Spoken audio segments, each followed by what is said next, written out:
from Strathclyde University. Welcome to our panel, welcome to our audience here, welcome to you at home. Our audience, of course, as always, reflects the political views of the nation that we are in. Very good to see you here this evening. And you at home can, of course, join in the debate as well on social media. There's a lively conversation goes on there, so feel free to add your view there. Let's take our first question tonight, which is from Alison Beattie. Yesterday, teachers in England and Wales joined teachers in Scotland who are already taking strike action. Are Scottish teachers worth a 10% pay rise? Alison, are you asking this as a teacher? Yes, I'm a primary school teacher in Glasgow. I've been out on strike with my colleagues 3 times since November. This is a subject I obviously feel very passionately about. My answer to this question is yes. Not just for teachers, but all public sector workers deserve a pay rise in line with inflation.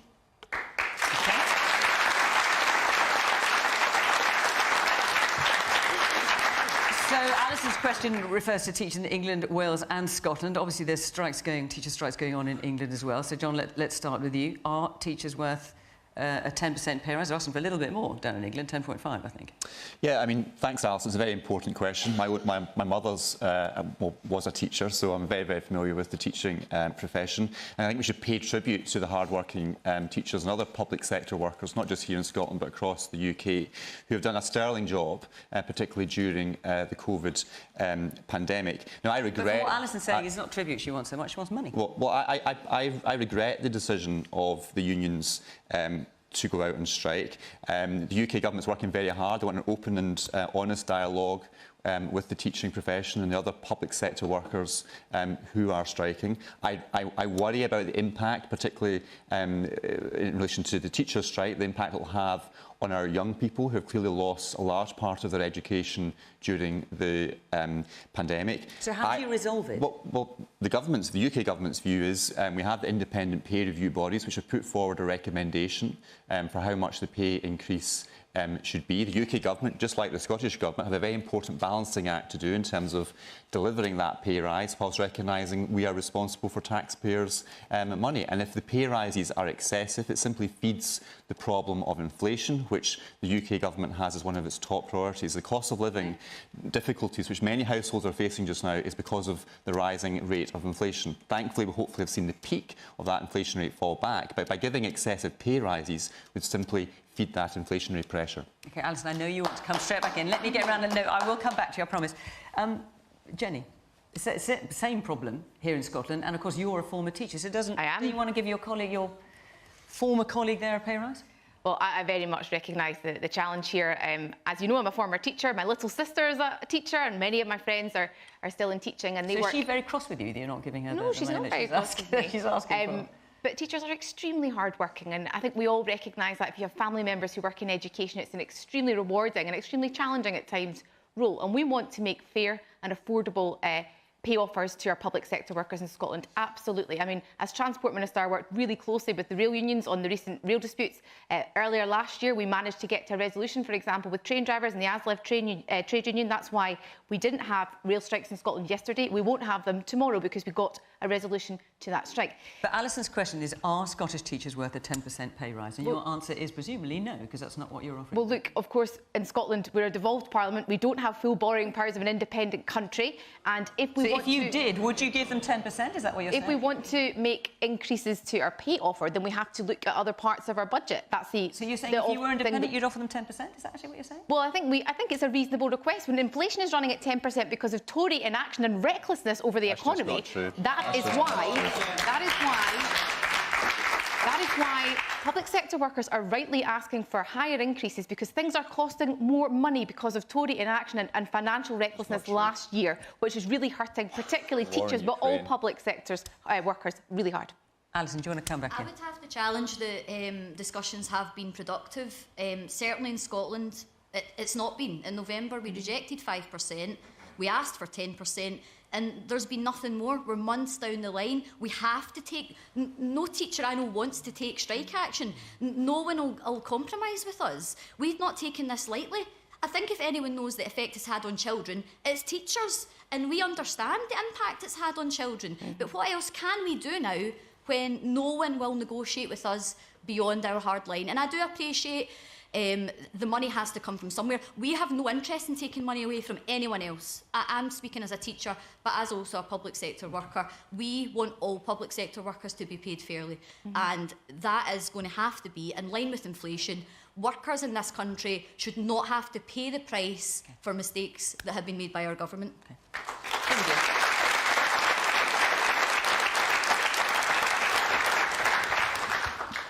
I think Alison absolutely does deserve 10% pay rise. If you look at the statistics, teachers are already, before we have the 10% inflation rate at the moment, over the last decade, you're running 10% behind already. So you're done there. But I think it's really important to point out, and I hope that you would echo me on this, it's not just about the money. It's about the conditions and the extra tasks that teachers are now expected to carry on, out-of-school activities, feeding children that don't have any food because of what the government's been doing over the last decade.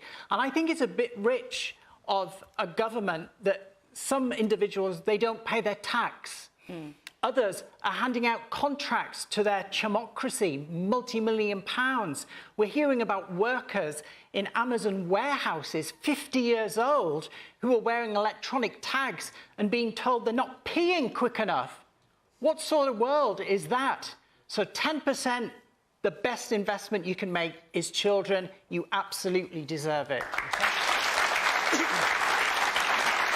man with the picture.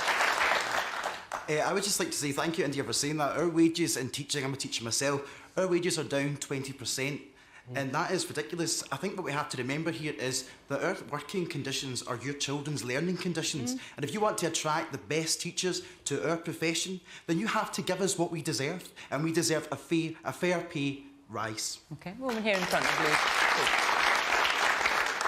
you. Would it not be an idea for the whole of the public sector to get a pay rise all at the same time? And if government can give themselves a pay rise, and they're the public sector, why can't the rest of the public sector get it too? And that would be fair across the board then. And do you wonder where the money might come from?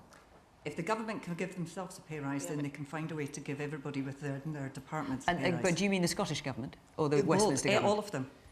I don't understand why the government thinks that one part of the public sector works harder than the other, so it can get a pay rise and the other can't. Good point. Okay.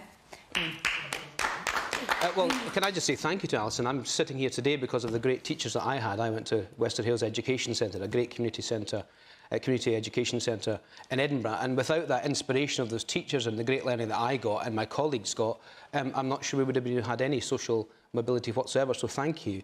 But look, politics is all about choices, isn't it? And we released some figures last week that shows that your wages, Alison, and the other teacher here, is on average across Scotland £800 lower in real terms since 2010. So the chickens are now coming home to roost because you were asked as public sector workers to help the government out of the hole they were in with austerity, and now you're being asked again to pay the price for inflation being out of control, made in Downing Street. So we've had 12 years of wage stagnation. We now have an inflation crisis, which means that we have an interest rate crisis, which means your mortgages are going up as well. We have a cost of living crisis. We have an energy crisis, and all of that is because of government decisions. So you now come, rightly, and say after everything we did during the pandemic, and the education being the biggest contribution we can make to the economy, we're asking for a fair pay rise. And you're right, it has to be fair. Well, I've asked the other two politicians on the panel, would you pay 10%? Would Labour pay 10%? I think the 5% is too low because people are still out on strike. The 10.5% is negotiating. I would just say to the government, nothing has been done. There's been no new offer since August last year. Get round the table, thrash it out, negotiate the pay, negotiate the conditions, and get an agreement. That's the only thing governments can do, and they need to get down and do it. Okay, Ella. So no, no and no is essentially your answer from every politician. And, you know, there's no point spending a long time thanking workers and, you know, plawmorshing them. I think what the strikes it's an Irish word. It means it's a nice way of saying brown-nosing them, actually. All right, okay. But it, you know, I think the strikes in all areas of the public sector, and, you know, whether it's the trains, whether it's, the nurses, whether it's teachers, the amount of strikes that are coming out, and I support them wholeheartedly, reveal very clearly that politics at the moment is very clearly divided. I think the pandemic accelerated this between, you know, us and them, and a very stark class divide in politics at the moment. Whereas this lady at the front said, you know, it's absolutely possible for politicians to whip out a few quid for themselves and to find money for their pet projects and to spend loads of money in places where it's not necessary. And when workers come cap in hand, and really it's degrading to try and emotionally blackmail teachers or nurses by saying, what about the children or what about the patients? And say that, you know, and say there's simply not enough for you. We get this narrative in this country that we're all in it together, that we all have to tighten up the belts, that, you know, we all have to do our bit. That's an absolute nonsense. And it's not the responsibility of a worker in whatever industry, in whatever job, to pay the price of the mistakes that government has made, or indeed to pay the price of situations like the war in Ukraine, or indeed the pandemic. What your responsibility is, and any individual worker, is to fight for your pay and to fight for your working conditions. And all you have to remember is it could be you tomorrow. So I suggest you support the strikes. Come on here.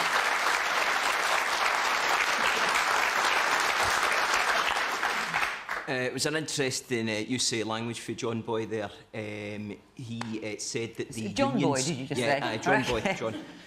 He mentioned that the unions have decided to go on strike. Actually, it's the teachers that are the members of those unions who have decided to go out on strike. So important to note that, because your government's really good right now at bashing unions when all they're trying to do is support their members.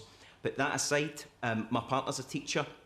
And one of the things that I would be quite keen to note as well is that over the past number of years, Jenny, council budgets in Scotland have been slashed, and we have loads of teachers who are qualifying, right, but can't get a job. So there's two sides to this. There's the council budgets that have been slashed, and the fact that John's government don't want to give public sector increased pay. Now, I know I'm listening to the applause that's coming from all of you, and I know the majority of people, according to polling, support the teachers' strike. I know, obviously, there are people as well that don't support it and don't feel that 10% is reasonable. Just in the interest of balance, is there anyone here in the audience who wants to express that view? Yes, the man there in the glass, and the man here in the yellow shirt afterwards. Yes.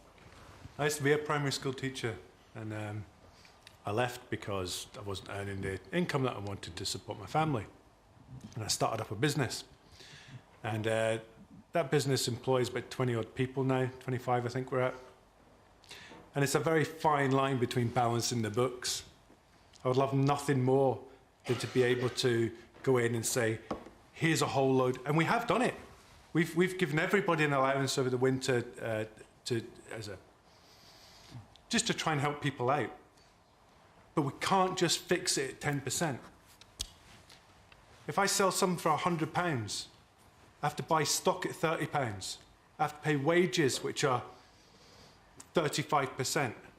I have to keep some back of that profit because I have to invest next year, because if I don't keep investing, there's nothing left. I think it's sometimes quite idealistic and simplistic to just say, I want the money, get me the money, and not think about the wider ramifications. And I think sometimes, and I do empathise with the people in the public sector, but all I'm hearing is public sector, public sector, public sector. The private sector is not getting pay rises like this. And just a last point here for the man in the yellow. I'm also an employer, and I have a lot of empathy with my staff. I'm very close to them. We're a close-knit company. I would love to be able to go to each and every one of them and say, there's a 10% raise. I cannot do that, but I'm also pragmatic about it. I know the world that we're living in. I know that the Bank of England is trying to get the interest rates back down again to a manageable level. Then that leaves an unfair advantage to the private sector. So let's be honest about it. Let's not play politics about it. Let's think about it. Let's get the truth about it. And it starts with you guys being honest about it. Okay. We've got a number of questions to get through. I'm going to move on. if I may. But before I do, I just want to say that Question Time is in Swindon next week in the southwest of England, and the week after that we are in Rugby in Warwickshire. So if you'd like to come to either show and you'd like to be part of the audience, go to the Question Time website and you can follow the instructions that are on the screen, and you can come and be part of our audience. And also we have all the dates there up until Easter. So if any of the shows are coming near you, do come along and be part of the conversation. OK, let's take another question now from Kelly. Kelly Ricks. Ah, there you are. Those opposed to gender reforms wonder why safeguarding has been tightened for women's prisons but not for women's only spaces in society. Should there be an urgent wider review in light of the double rapist Isla Bryson? Right, so let's just put a little bit of context here. So Scotland has passed a law which Westminster has vetoed, which would make it easier and quicker to change gender. And at the same time, because that law is not in effect here in Scotland, at the same time, a convicted male rapist, the Isla Bryson you're referring to, is claiming to be a woman and wants to be in a woman's prison. And that decision is now under review. What's your view, Kelly, since you asked the question? I'm quite a liberal person, so my concern would be that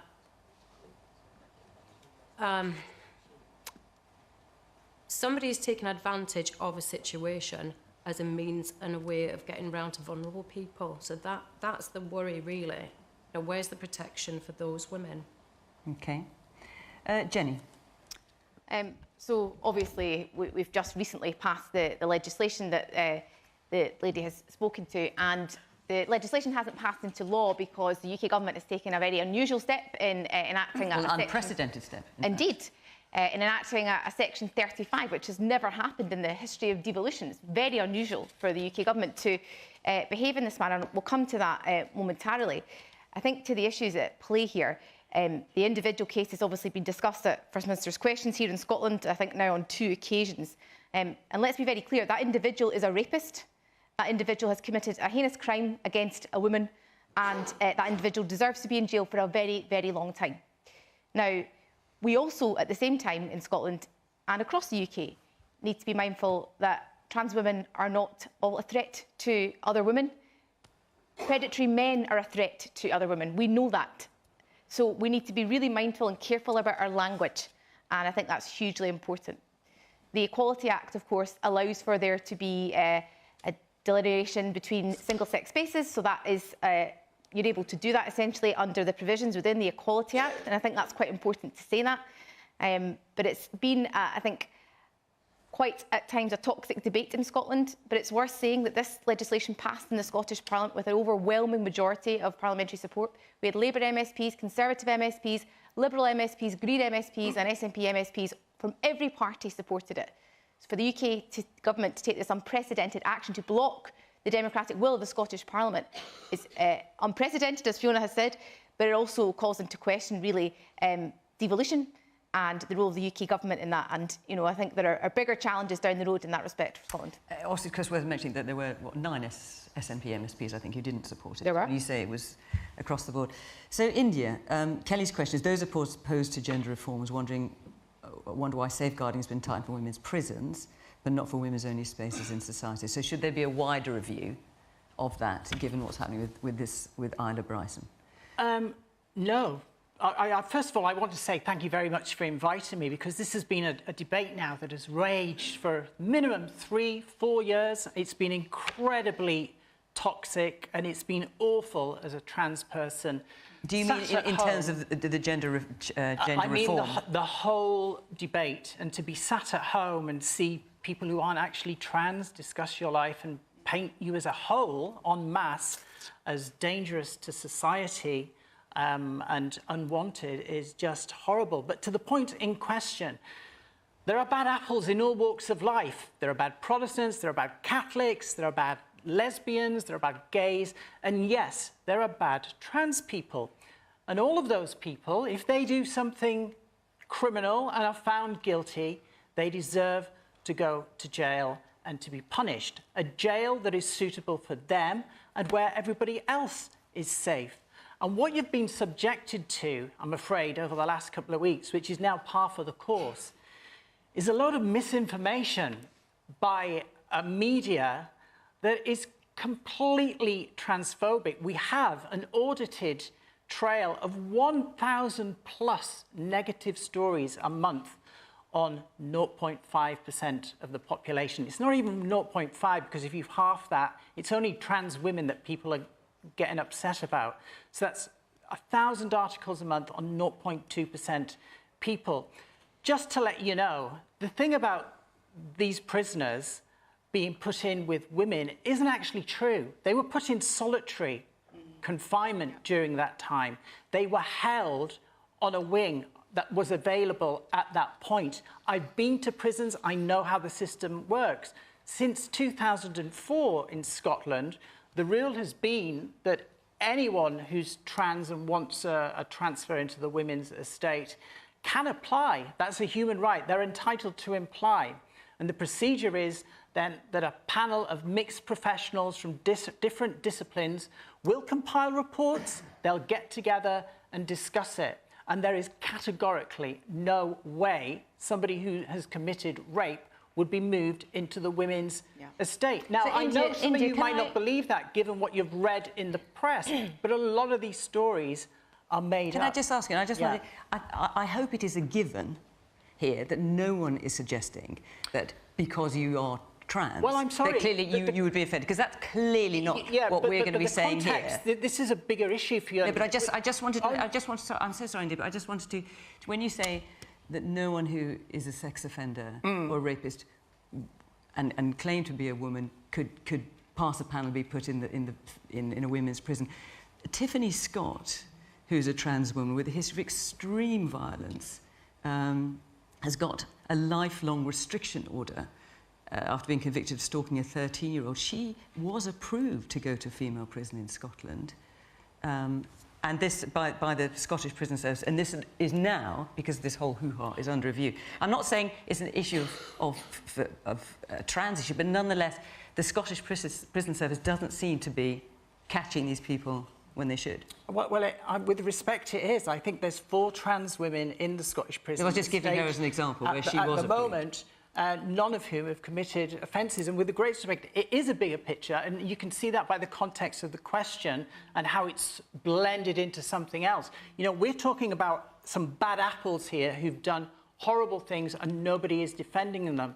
But it's now the attempts are being made to trying to broaden it out. So it will affect somebody like me. So if I was on a night out and I got raped, where would I be sent? Would I be sent to a male prison? That's where some people would like to send me, which would be ridiculous. Trans women are 20 more times likely to be attacked. And I think there's this idea as well that women's prisons are like the Women's Institute. Everybody's making jam and doing knitting. They're really bad places. This particular jail used to be known as Scotland's toughest prison. And I think at the end of the day, it's the best prison for the best person. Okay. Ella. Well, Jenny says that language is very important, and I agree. And I think most people at home will have noticed that you kept saying the individual. But I mean, you have to beg the question, is Adam Graham the double rapist? A man, who now calls himself Isla fine, if that's what he wants to do, a man or a woman? Because the question at hand is not whether this rapist should serve a sentence for rape. It's whether this individual is a man or a woman, and therefore which prison he or she goes into. So what is your answer? Is this individual a man or a woman? I'm sorry, this individual is a rapist. No. The individual, we know that. We know that. I want to know, is this individual a man or a woman? Please? The First Minister was asked this question today at First Minister's Question Time. She gave the response. Very confusing answer. If you'll let me speak. She gave the response that she didn't know enough about the individual in question. I would say likewise. But I think the most important thing in this case, we have to be very careful because we trust the Scottish Prison Service to make these judgments on behalf of Scottish ministers. That is their role, that is their job. And it's also worth saying to the point in relation to reviews, there are 2 reviews underway at the moment in Scotland, one in relation to the case that was previously discussed, you haven't answered the and that will question. report tomorrow, and the second is being undertaken by the Scottish Prison Service and will report directly to Scottish ministers. It is absolutely essential. We trust the Prison Service to make these decisions haven't answered the keep question. our prison population safe. I have answered the question. No, you haven't. You haven't. But can I just say, Fiona... if I can cut... the reason why Well, I think we this give is... Jenny one more chance to answer the question? Carry on, yeah. Because the audience I'd sound like love they to want hear it your answered as answer. well. I really would. This individual is a rapist. That is the most important thing. Now, listen, the reason why this is such an important question is because, you know, as Kelly said, this is a discussion that is not just about the situation of prisons or rape crisis centres, which are very important places that are sex-based for a reason. And there's a kind of... It's remarkable to me that politicians in this country, in Scotland and Wales and in England, seem to have given up on the, belief in reality that sex is real and that it's irrefutable and that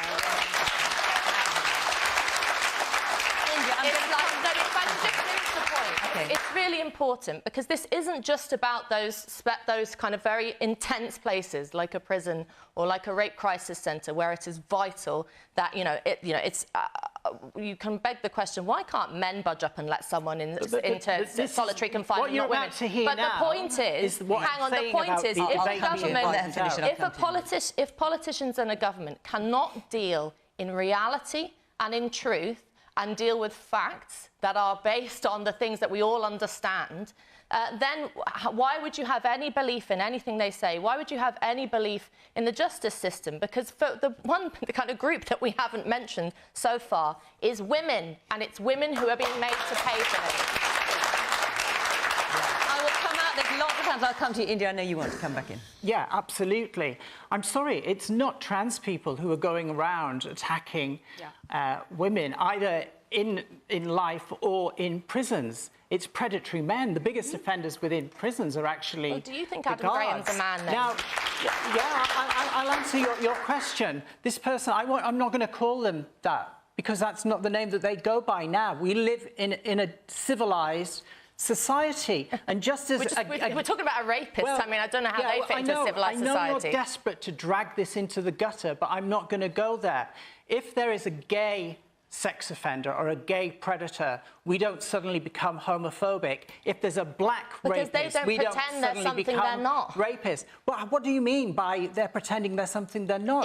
They could be a genuine trans person who's born that way, who's had no choice. You're making it sound like a lifestyle, something that they've opted to do. You don't know. You're presuming. Kelly, if I just really quickly, Kelly made the point that she's very liberal-minded, and I think most of us are like that. You know, the vast majority of people, save a few bad apples, are generally of the mindset of live and let live, love who you want to love, dress how you want to dress, call yourself what you want to call yourself. Sorry. And that's you kind of have to bend over backwards apologising as a woman and do all that whole kind of spiel before you get to say what you want to say. But generally people are liberal-minded. What we won't accept is to be forced to say things that we know aren't true, that sex is irrefutable, and that men can turn into women by stating it. After 3 months of living I tell you what, because I must say, India, of course I will let you back in. I just want to, the First Minister herself was saying today that she thinks Isla Bryson is probably faking it. That's her view. Yes. And do you share that? And it's a possibility. I'm saying I don't know. Nobody in this audience actually knows what that is. The people who do know or will make that judgment are the people that are actually talking to her, are involved in this case. But this notion, and this is the gutter that I really want to avoid, this chip away at trans people generally. We started this question talking about one bad apple. I have not chipped away at transgender people. And it's then been expanded into the fact that trans people aren't real, they're pretending. Well, I never said that either. That's not the case. Trans people have existed in all cultures, around the world, all times. Come on, India. It's a real thing. No, you talked about misinformation, and now you're willfully misrepresenting what I said. You're the one trying to drag it down. We are a tiny population. I think anyone that's seen your Twitter account, India, will know a lot about gutter puffing us up into this. Well, I tell you what we want to do, and I'm not suggesting anything but what either of you are saying, but what we want to do is have a civilised and polite conversation about it, don't we? So let's have that. Yes, the woman here. Transgender people and gay people are not paedophiles. There are a certain percent who might be. But with this conversation, we don't put them in a male prison, we don't put them in a female prison. Is it time that we actually say, you have your own prison to go to? No, because we're still men and women. It's I as agree simple with as you, that. but We're I'm not asking the separate question, is it species. not time that maybe somebody has that conversation? OK, let me... will you forgive me? I'll just get around the audience just a little bit. The woman there in the pink and yellow top. Yeah, I'm a psychotherapist that supports a lot of children coming through this, whether it's transgender or transsexual, and it is coming into schools now. The lady asked about single-sex spaces. That is a big issue that teachers are also dealing with now, because these young people can't get access to a GP, they can't get the ball rolling in terms of really working out what they need. You know, I work through a charity, so I'm able to offer services for free. But it really is, in terms of gender reform, how is the SNP, how's the government going to support people really make sense of the reality of their identity, the supports that they need? And then in schools, where do we see a single-sex space where, you know, if we have transgender, transsexual, do we then have, you know, female, male, and then non-binary? Teachers are dealing with this on a daily basis, and they are also like the new social workers, because they're trying to support families and manage this. And it's about support. Of course, it's about support. We need resources to really support these young people that need these services. OK. A woman here in the front. We don't allow men into female spaces. There are good men. Start that again. I missed the beginning. We don't allow men into female spaces. For good reason. There are good men and there are predatory men. We should not allow trans into female spaces. So you're classing trans there are women good as trans and there are predatory trans, and that's a fact. Women have to be safe. Women and children have to be safe. So, for example, a transgender woman who has lived as a woman for many years, who may have had surgery, for example, to all intents, as far as anyone considers herself a woman and looks like a woman, she shouldn't be allowed in a women's only space. Is that what How you're do saying? you know? There's nothing on their head to say whether they're predatory or not. But the same as a man. How do you know by looking at a man if he's predatory or not? But would you say don't that know. about a lesbian, for instance? That a predatory lesbian, and you would want to check their history? Because what you've just said there, effectively, is that trans women are men and should be treated as in my men. opinion, they still are men. So I would go in a male jail, looking as I do, and just take my chances. And what, that would be my fault for looking like this? Well, in my opinion, you can't change sex. That's my opinion. You can't change sex. You can live your life how you like, and I wish you no harm. But you can't biologically it's not change a choice. sex. You know, I'm biological. I'm a woman. I didn't choose to be trans. This is how I was born. All I've done is align my body with how I feel, so I have a reasonable life. And most trans people, as I say, there's hardly any of us around anyway. We lead normal lives. You're actually talking about 4 trans prisoners in a female Excuse me, if there's hardly any of estate. you around, why do I have to change? Why do what, sorry? Why does society have to change? Because we're a civilised society, and you do change. I could have heard this conversation in the 1970s about black people, or in the 1980s about gay people, saying, why do I have to change? Why do I have to temper my language? This type of thing. What It's an the same outrageous thing allegation as against being this woman. harassed. What a cheap and It is outrageous actually- allegation. It is quite offensive considering what you have written in your Twitter about a young black woman. What's And that? Oh, can I clarify this? You better have... I mean, what I am really hoping for, because this can be such a toxic debate, and I desperately do not want it to be on this programme. Yeah. I really don't. And I also don't want to put India in the position where she is the one person, you know, talking for all trans people. That is not the debate I want to have. To that but one. yes. So one thing the gender critical movement do to try and knock the credibility of trans women, trans being an adjective before woman, is to scrunch the 2 words up. So you end up with this word that doesn't even exist called trans woman, all racked up together. One particular commentator who is known for taunting trans people online did this to me, deliberately called me that, and I effectively sent a tweet, which you can all go online and look at, saying, how would you like it if I scrunched up the word black with woman to make black woman? And then I said that, you know, she was ignorant on the subject. You can go on Twitter, you can look at it. That's the answer to the question, not racist. OK, I'm going to come to the 2 men on the panel, because you've been sitting there very quietly and haven't said anything.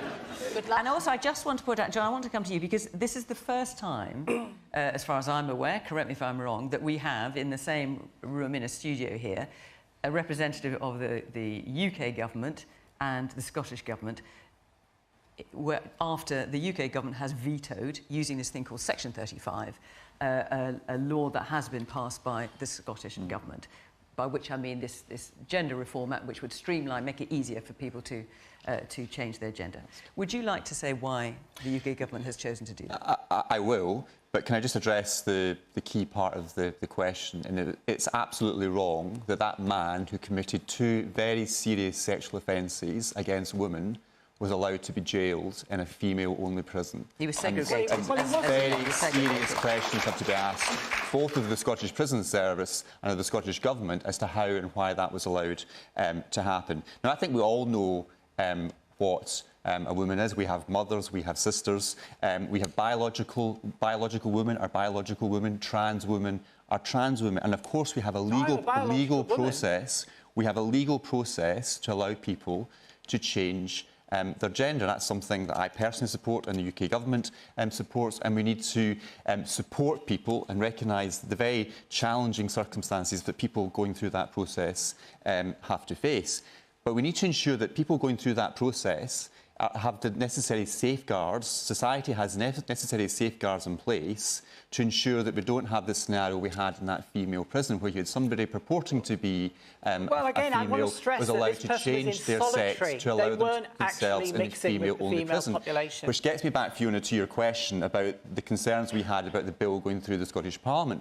We did not think there was the suitable and necessary safeguards in place to give protection to women and others in society to stop that type of scenario arising.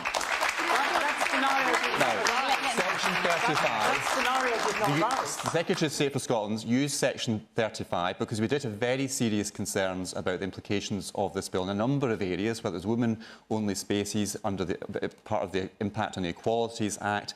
But this is the first time since 1999, over 340 bills have been passed by the Scottish Parliament, and this is the first time that this has happened. Given the seriousness of this nature, given the strong advice the UK government and the Secretary of State was receiving, I absolutely believe it was the right decision. The Scottish Government rushed this through despite serious concerns that were being raised across society, not just by politicians but by others. And this is why we believe the Scottish Government need to go away and come forward with another bill. I'll come back. I'll just get the rest of the panel in. Ian, do you support that decision? Well, I walked past Donald Dure's statue in Glasgow earlier on, coming here, and Donald Dure created Section 35 to facilitate the Scottish Parliament to be able to pass laws in devolved areas that had cross-border implications. The key thing about Section 35 is you're supposed to resolve all these problems before you get there. It's supposed to be a last resort. Both governments have failed to resolve those issues, so we're now in this debate about who gets trades off in terms of rights and the concerns that are coming across in terms of cross-border issues. So which position do you take? Do you take the Scottish Labour position, which is to support the Act introduced in Scotland, or do you take the English Labour and the UK-wide, I suppose, with the English Labour position, the position of Keir Starmer, which is not to support it? No, we support the modernisation of the GRA. It's our GRA Act from 2004. And the Scottish Labour Party were right to back it in Scotland. They got the Equality Act, which is something we've been discussing on the face of the bill. What is inconceivable, though, is that we had an amendment down, I think it was a Conservative amendment, which we backed, to stop convicted sex offenders from being put into prisons, and people who have been accused of sexual offences put into prisons, and the Scottish Government voted that down. I'm not sure why, because all of this debate, the one thing that the Bryson case has shown is that the concerns that people were raising, whether they're legitimate or not, and that will now be tested in the courts, have now been heightened because the Bryson case has said, actually, this is what we were screaming about. And this is the concerns that we had. And the bottom line we've got here is rapists should not be in women's prisons, full stop, regardless of who they are. Let me get a bit more around the audience. Right, so many of you with your hands up, I'm wondering where to start. Is the man there in the burgundy jacket with the black polo neck? Isla Bryson can call herself a trans woman, and that's good. I think that's right and proper. I think what needs to happen is the public need to have faith in Scottish Prison Service and the clinical colleagues that make a risk assessment of all prisoners and how they're housed. Now, I think the media have got it wrong, as you said, India, and there was never any women in Cotton Vale at risk because the person was segregated. Moving forward, I think we just have to put faith in what our clinical colleagues in the prison service are doing. So. Okay. The young woman in the grey top. Hi, yes, I completely agree with what you just said. I am in agreement with the bill, and quite frankly, I think this whole conversation is distracting from more important things like the economic crisis at the moment, the transport crisis, the education crisis, and I don't really think, you know, a predator is a predator at the end of the day, and I think trans people are at the end of the day, you know, they are abused so much. And I think it's just, frankly, it's shocking that this is a conversation that keeps on going on, and there's other things to talk about. And the man next to you, you were nodding in agreement. Although LGBT people have been attacked since forever using the examples of bad apples. You can go all the way back to Section 28. You can go all the way back to 1967 and the legalisation of same-sex relations. And I think the exact same is happening now, and I think it's frankly really bad and bigoted. Okay. Jenny, before I move on, I just want to come in. Would you like to respond to John in terms of the use of this unprecedented use of this order, Section 35? I think a few points. I think India made the point that this is not to do with the GRR. We need to be very careful. So for those who are not aware, the Gender Recognition Reform, which then led to the Gender Reform Act, which, for those south of border markets are not so familiar with, which is this streamlining of being able to change your gender. Indeed. So there's been a policy in place in the Scottish Prison Service since, I think, 2014 in relation to trans prisoners. So this is not a new policy, and obviously we spoke about the review earlier on. I think it is important to recognise this is one of the most consulted on pieces of legislation in the Scottish Parliament's history. 6 years of consultation. This was not a rush-through piece of legislation. The Conservatives used to back it. And what has happened in the interim years is that it's undoubtedly now being used to weaponise a culture war. And I think we've heard some of that play out, unfortunately, this evening. But I do want to talk to some of the politics in relation to Section 35, because I know that the Social Justice Secretary, Shona Robison, had a call with the Secretary of State for Scotland, Alistair Jack, only last week to get a better understanding of some of the UK government's concerns. It is worth saying that the UK government at no point raised any of these concerns throughout the passage of the bill, despite having ample opportunity to do so. And I think Kemi Badenoch even met with Shona Robison just in December. At no point were any concerns raised. We would have listened to them, of course, and we would have acted in good faith. But essentially the message from Alistair Jack, the Secretary of State for Scotland, was change the bill, drop it, or we'll see you in court. Now, I don't think that's an acceptable way for the Secretary of State to behave. But obviously, we want to try to work with the UK government to get a resolution here. So we've asked for more detail on what that looks like. And we have had no answer. So, John, perhaps you can tell us today what the key challenges are. And will Alistair Jack meet with Shona Robison again on this very matter so we can get a resolution? The Secretary of State was very clear, both in the House of Commons when he made his statement explaining why he was using this power, and in the 13-page statement. How would you like it to change in order for the UK government to feel it could approve it? It's the Scottish Government. We've set out the concerns that we have. I mean, the example that was used earlier about prisons. I mean, the other real concern we have is, for example, women's refuges. I mean, what would happen if somebody decided to change their gender to allow them to have access to I mean, it's worth pointing out that that's the type of example. That's an example. That's an example as to why the safeguards. Hang on. Hang on. You're both talking at the same time. I was just going to point out that a number of organisations supporting refugees in Scotland have supported the Gender Reform Act. But there's not a consistent view. There's big concerns being raised in Scotland about the impact that this Act is going to have. And in terms of particular changes, there's nothing you're going to suggest here. It's the Scottish Government's bill. The Scottish Government's bill. Very quickly, because you made an excellent point over there. There's a lot of other important things going on that we should be talking about, and I want to get to them. So very quickly, to that point, the reason why this is so important and the reason why it has to be discussed is because I am the only person on this panel who is of the mind, like the vast majority of the rest of the country, that sex is not something that you can change. The SNP, the Conservatives are, you know, in large part the orchestrators of this issue by introducing under Theresa May changes to the idea of self-ID and raising the question itself. Okay. And the reason why it's so important that your political class does not reflect the common sense of the nation is because this isn't just about this. You're right. This isn't just about predatory men or predatory trans people or prisons or rape crisis centres. This is about understanding what's true and false in society. It's about how we raise our children, how we socialise our kids, how we get them, how we get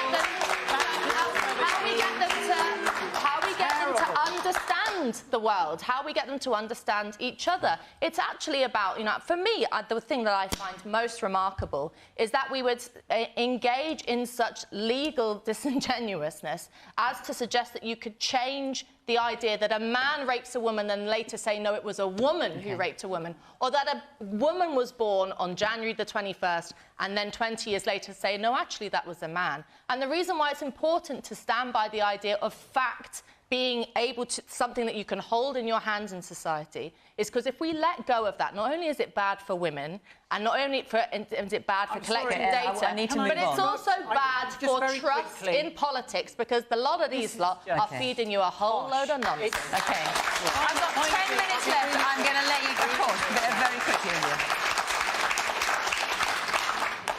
Yeah, really quick. I mean, this is essentially what you would hear in 1970s about gay couples, and that it was totally unnatural for a man to be with another man or a woman to be with another woman. It's the same conversation rehashed and dressed up in a completely different way. Strong feelings, not surprisingly. But also, strong feelings about this next question, which I've only got 10 minutes left to cover now. You made the very good point that a lot of people are worrying about how they're going to pay their bills and pressing issues right up against them every day in their homes, in their jobs, in their daily lives. Chris Jones, you've got a question related to that. The International Monetary Fund is forecasting the UK economy will fare worse than any other economy in the developed world in 2023. What is the solution? What is the solution? Because that is what the IMF is saying. Obviously, the forecasts are made. They're not always correct, as it then turns out to be, but that is what the IMF is saying. At the moment, the UK economy will fare worse than any other economy in the developed world, including Russia's. John, what's the solution? Well, all major economies are facing very serious challenges. Yes, but ours is forecast to be the worst. Largely around... so why is it worse for us? Inflation. Well, the IMF have made predictions about the UK economy in the past, under Labour governments, under Conservative governments. So do you think it's not true? They very often underestimate the performance of the UK economy. I believe our economy is fundamentally sound. The large pressure that we are facing undoubtedly is the rising cost of living, the rate of inflation. Of course, we all know. So what's the solution? That's the question. Because I've spent so long, I've got 9 minutes left to get through. What do you think the solution is? The illegal war in Ukraine is driving up gas and energy prices. We need to ensure that the forces of Putin are pushed back, which is why supporting the Ukrainian government in that effort is so important. The Bank of England is also taking action to address the rate of inflation, which I believe will ensure, again, the core of the economy is sound, because by cutting inflation, that's the best tax cut you can provide to households across the United Kingdom. And on top of that, the UK government has put in place a whole range of measures to support people with the rising cost of energy and the rising cost of living generally. But by taking these measures of ensuring we protect the sound nature of our economy and ensuring that we protect the growth that we have... the IMF obviously doesn't think it is sound at the moment. But well, as I said, the IMF have not always been accurate with projections. No, and that is a fair point. Ian? Well, what John forgot to mention was the fact that his colleagues crashed the economy 6 months ago, and everyone here is paying for it. And there was a statistic that came out the other day that showed that during the previous Labour government, the UK managed to get 8% of all global inward investment, and last year it was 1.2%. We've gone through 12 years of stagnation in wages. We've gone through 12 years of pretty much no growth in this country. And until the government can find a way of developing that growth and getting growth, we will never get out of this problem that we've got. We've got the highest inflation in 40 years, the biggest fall in living standards since the 50s when records began. We've got the highest tax burden on working people in 80 years. The solution is you have to grow the economy, and you've got to do that through trade. You've got to do that through spreading economic development throughout the whole country. You've got to do that by dealing with the climate crisis and getting good, high-quality jobs in this country. The UK and Scottish governments are brilliant at creating green jobs, but none of them are here. They're all abroad as the offshore stuff. So it's a huge problem for this government, and they just can't talk the word of it. And if I just make one other point, Shell today made eye-watering profits driven by the energy crisis, paid for by everybody's bills in this room, and the government refuses to put a proper windfall tax that could help everybody through the winter.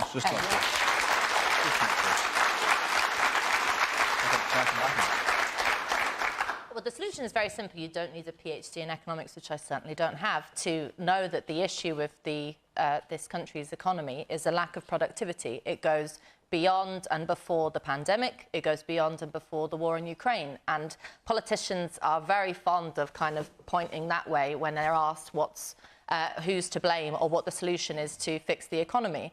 And, you know, there are so many things I've been in power for 13 years. There are so many things. Yeah, and there's the Conservatives have, you know, in someone like Liz Truss, made the sounds that you might find sort of acceptable in terms of using the word growth, but there's absolutely nothing substantial in the basis of that kind of promise. The Conservative Party at the moment is just obsessed with tax, you know, not paying it, maybe paying a little bit more, all the kind of rest of it. But there's no discussion about investment, about, you know, and the Labour Party's at fault here because I was listening to Ed Miliband, I think it was, on the radio this morning, talking about the fact that, you know, the solution to the energy crisis is to, you know, not invest in any kind of new exploration in North Sea oil when, you know, anyone can tell you that wind turbines and solar panels and all the rest of it are not going to keep us warm and not going to keep, you know, our taps running throughout this winter. So there's a lack of ambition in all political parties, but particularly the Conservatives at the moment. There's a lack of kind of foresight, and there's no sense of being able to, you know, at the start of this programme, we talked about where is the money going to come from? How can striking workers ask for money and where's it going to come from? Well, it could come very easily from a country and a government that was dedicated to generating wealth, to improving the living conditions of its citizens, but we've given that all up Ella, because... Forgive me, I'm sorry, but I need to bring the rest of the panel. India. Yeah, I'd just like to go back to what John said. I think he said protect the growth, and I'm wondering what growth, because I can't see any anywhere. I think the answer to the question is very obvious. It's tax the rich, which used to be seen as a bit of a cliche, but I think there's a lot of merit in it. When you look at the... So what do you mean specifically? Do you mean raise the highest level of income tax? Do you mean a mansion tax? Do you mean a... How do you define rich? Yeah, I define rich as if you look at the massive concerns such as Amazon and Google and the energy companies that are here now, that we need a proper windfall tax, not one that has a time limit on. Shell's paying 75%. Shell's paying 75% of those profits they made today. 75% as a consequence of this government's windfall tax. As well as I do, that isn't just on all the money that comes in. There are conditions and there are ways to move money around so that that doesn't actually apply. For instance, the fuel that's sold at the forecourt, that's not subject to the windfall tax there.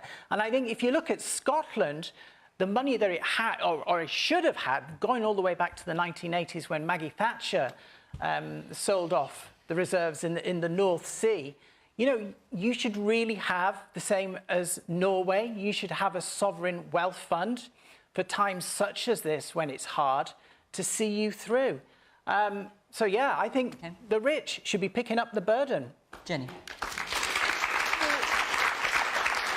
I thought it was interesting that Ian didn't mention Brexit, of course, because 78% of your constituency had voted to stay in the European Union, and yet we are out. Scotland is out against our will, of course. The majority of Scots supported staying in the European Union, and a poll last year actually suggested it was now much higher. You voted for no deal. But in the reality that we face right now, the food prices are going through the roof, so food prices now more than £200 more expensive than they were 2 years ago. Scotland's lost out on £300 million in structural funds, and the Scottish Government is having to spend £1.4 billion to mitigate against Conservative policies like the bedroom tax. We can do so much better than this, so the answer, Fiona, is independence for Scotland in Europe. Now, how could I guess you were going to say that? Hang on, let me hear from the audience here. Brexit's so bad, you want to do it all again? Otherwise, I'm never going to hear from the audience. Yes, the man there. Hang on, guys, let's hear from the audience. Well, with bells. That's why the people here, because they want to say something. So, yes, the man there in the blue jacket. Briefly, if you would, because I haven't got long. I think perhaps you should ask why successive governments for the last 40, 50 years allowed us to become totally dependent on Russian gas and oil and didn't have a long-term plan for our own energy use. Okay. The man here in the front of the check shirt. Don't you think the Shell thing, 52 billion, is atrocious? They're filling this money in, and I mean, it's huge profits. Well, there's people out there starving. There's people working, going to food banks. And you can't get a hold of a doctor or a nurse. I've had Parkinson's for 15 years, and trying to get a doctor or a nurse is impossible. I mean, I just moved house 3 years ago, and I've not seen a doctor 3 years, and it's just atrocious. This country's coming to this. You know, it's all money, you know, and it's all the rich people is getting it. Okay, let me just... I've got 30 seconds here. The man there in the pink shirt with the glasses. So, you know, last year, Shell paid out £5 billion to their shareholders. That's more money than they actually invested in renewable energy. Why are we allowing these huge multinational companies to, you know, pay so much money to their shareholders and not invest it back into, you know, people in the UK? It's just really wrong. Okay. Very little bit of time left. The woman there in the black top. Yeah, I noticed the comment about the SNP and the independence, and we would all be much better, but given the conversations that we've had tonight about strikes, we've heard all the challenges that we've got in the economy, the NHS, health, education, it would be nice if the SNP government could focus on that rather than the legal costs for IndyRef 2. All right, I'm afraid our time is up. That's it, our hour is over. Thank you very much to everyone here on the panel. Thank you to all of you putting your points across, very much appreciated. And of course, thank you to you at home for watching as well from Question Time in Glasgow. Bye-bye.